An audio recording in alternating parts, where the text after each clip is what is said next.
It is week 7 in the National Football League, and you're watching Picks with David.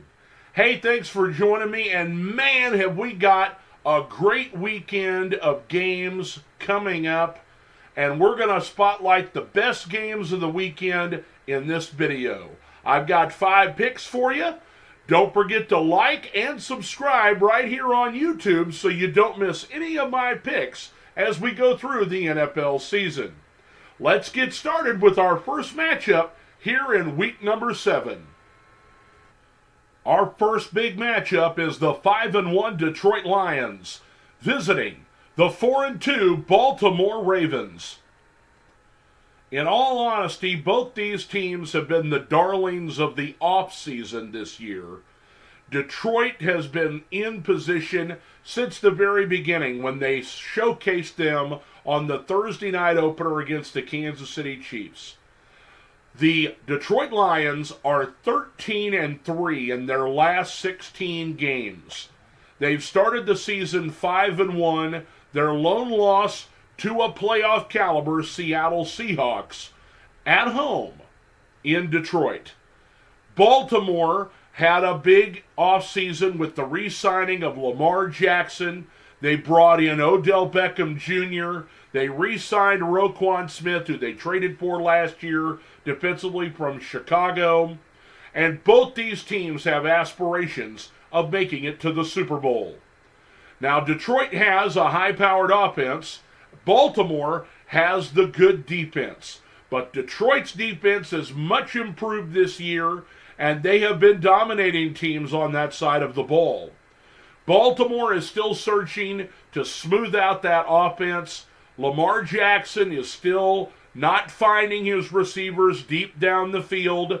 Despite the change in offense, he's still running the football from time to time, and they're having to lean on their running game in order to set up the pass. In this particular matchup, I just think that Detroit is a more complete team, and I'm going to take the Lions to win in Baltimore today.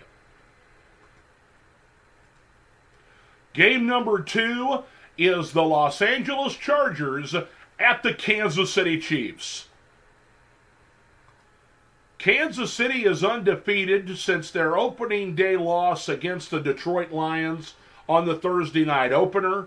The Chargers just came away with a narrow defeat against the Dallas Cowboys in Los Angeles.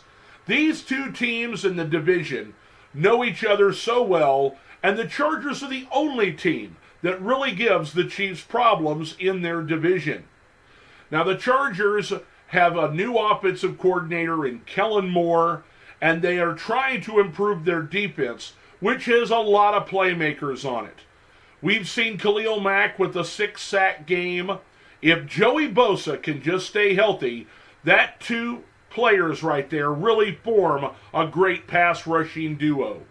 They've got stars in all parts of the field. Derwin James at safety, definitely going to be covering Travis Kelce for the Kansas City Chiefs. The Chiefs' offense has been unsteady, but they're still the Kansas City Chiefs. And their defense is much improved this year. They are holding opponents under 20 points a game the entire season. And at this point in time, the offense is really trying to find something to jumpstart it. While Kelce is still the focal point as far as receivers are concerned, Rashee Rice is their leading receiver, the second-round pick in this year's draft. They bring back Mecole Hardman in a trade this week. You can expect to see him returning punts or kickoffs and maybe a few deep shots in the game. I love the Chiefs. I want them to win, but I tell you, this just feels like the Chargers have a real chance to win this game. With a new offensive scheme, it's up to the Chiefs to stop them on defense like they've been doing all year against other opponents. If the defense can hold up their end of the bargain, and Kansas City's offense comes alive today with the addition of Mecole Hardman, I would take the Kansas City Chiefs to win the game. But I think that the Chiefs are still going to struggle on offense. They're due for a loss.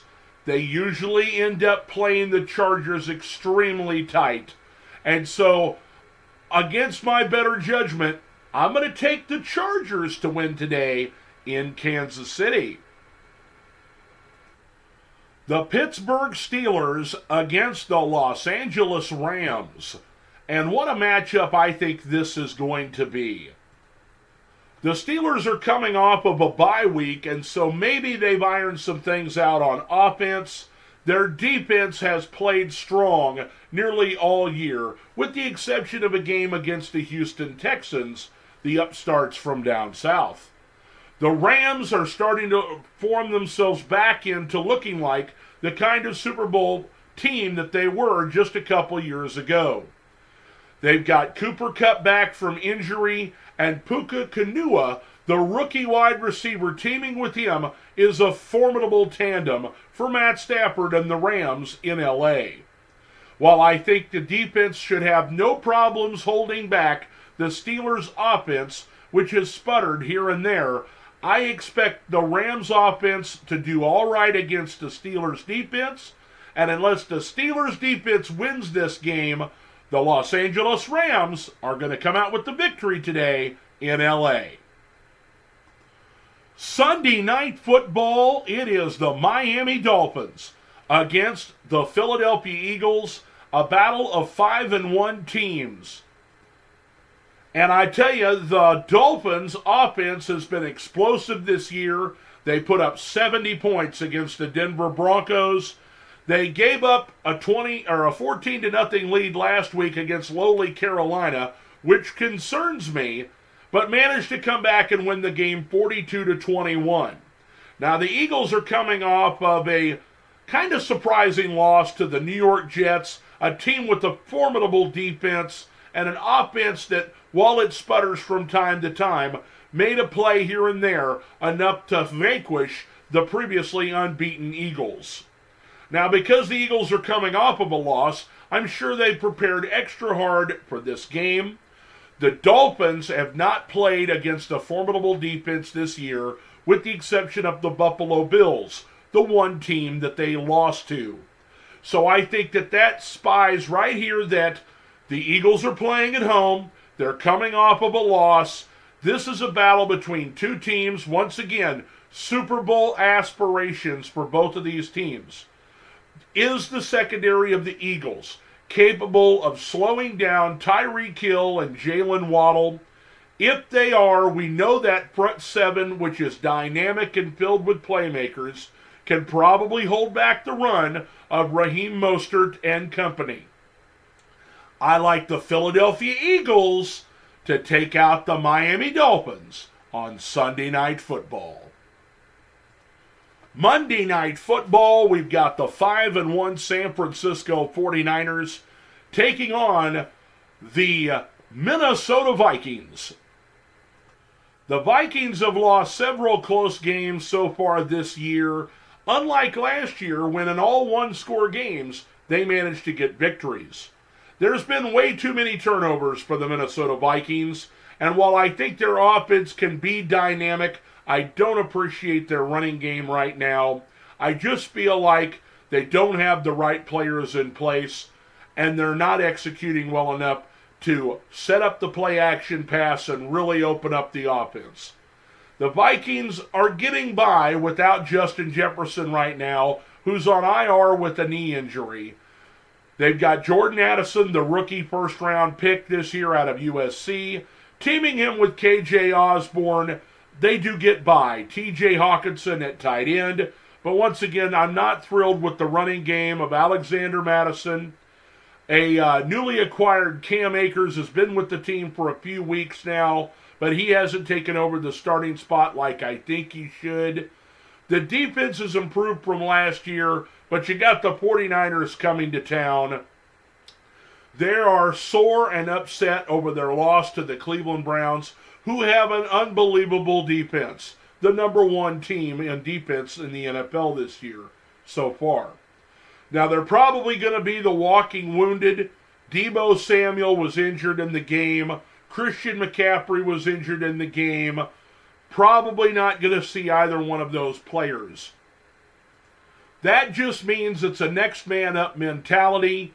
We'll see some Mason and Elijah Mitchell for the 49ers at the running game. Jawan Jennings will get a lot more opportunities at the wide receiver spot. And look for rookie Ronnie Bell, who's drawn comparisons to a very young Jerry Rice in training camp and in the preseason. We haven't seen much from him except in the return game thus far, but he may shock some people soon at that wide receiver position. Now, Brock Purdy is doing a decent job, but the loss last week, while everybody wants to pin it on him, the kicker missed the kick or they would have won that game. He did enough that he needed to do against that defense to win. It just didn't work out for them. But at 5-1, I still think the 49ers are the best team in the NFC. While they may struggle early on against the Vikings, who run that LA Rams-style offense that they always get in trouble with when they play against Sean McVay in their own division, Kevin O'Connell's team should be able to put up some points against the 49ers, but I expect eventually the 49ers will roll and pick back up on their winning ways as they win the game on Monday Night Football. So there you have it, your Week Pick 7 with Dave. Here we go. It is time for another great weekend, and all of these games are going to be really good. I'm looking forward to this Sunday and Monday night. I hope you enjoy the games out there. Don't forget to like and subscribe to my videos here on YouTube. We'll also see you every week on Facebook, Thursday and Sundays. And if you want to hear a lot of talk about football and discussions, recap of Week 7 and a preview of Week 8, you can join me on the 4th and Goal Sports broadcast on Tuesday nights with Christopher Serra right here on YouTube and also on Facebook. Thanks again for joining me, and we'll see you on Thursday.